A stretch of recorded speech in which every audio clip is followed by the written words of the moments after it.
సీట్లు ఒక కాలేజీకి 200 చొప్పున 17 3,400 మెడికల్ ఎంబీబీఎస్ సీట్లు ఫ్రీగా వస్తాయి.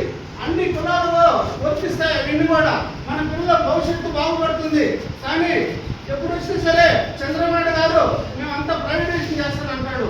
ఆ ప్రైవేటైజేషన్ చేస్తే అవన్నీ వాళ్ళ నాయకులు కార్యకర్తలు కట్టి పెడతాడు, వాళ్ళు లబ్ధి పొందుతారు. కానీ ఇవన్నీ మనం ప్రైవేటైజేషన్ చేయకుండా ఉంటే మన భవిష్యత్తులో మన పిల్లలందరూ లబ్ధి పొందుతారు. ఒక మెడికల్ సీట్ ఎంబీబీఎస్ సీట్ కొనాలంటే ఇప్పుడు దాదాపుగా 1.5 కోట్ల నుంచి 2 కోట్లు పలుకుతుంది. అదే 3,400 సీట్లు కానీ మన ఆంధ్రప్రదేశ్లో ఉంటే మన ఆంధ్రప్రదేశ్ బిడ్డలకే ఆ సీట్లు దక్కుతున్నాయని కూడా ఈ సందర్భంగా తెలియజేసుకుంటున్నాను. మనందరం కూడా ఈ కోటి సంతకాల సేకరణ ముమ్మరంగా కావచ్చు. మనందరం చూస్తున్నాం.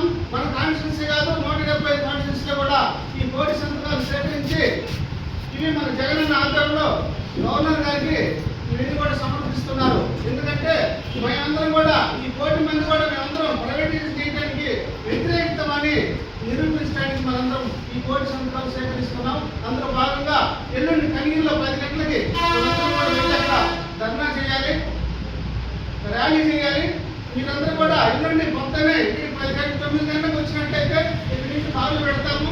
వగ్గంపల్లి, వెస్ట్పల్లి, చలందూరు వాళ్ళందరూ కూడా కావాలంటే ఆర్డర్ పెట్టుకోండి. మీరు అలా అట్లా వగ్గంపల్లి ఉంటే మేము ఇక్కడి నుంచి వచ్చి అక్కడ జాయిన్ అవుతాం. మనందరం కూడా ఎక్కువ సంఖ్యలో వెళ్ళాలి. ఎందుకంటే ఈ ప్రైవేట్ కాలేజీలు కూడా మనందరం కూడా వ్యతిరేకతని అక్కడ నిరూపించుకోవాలి.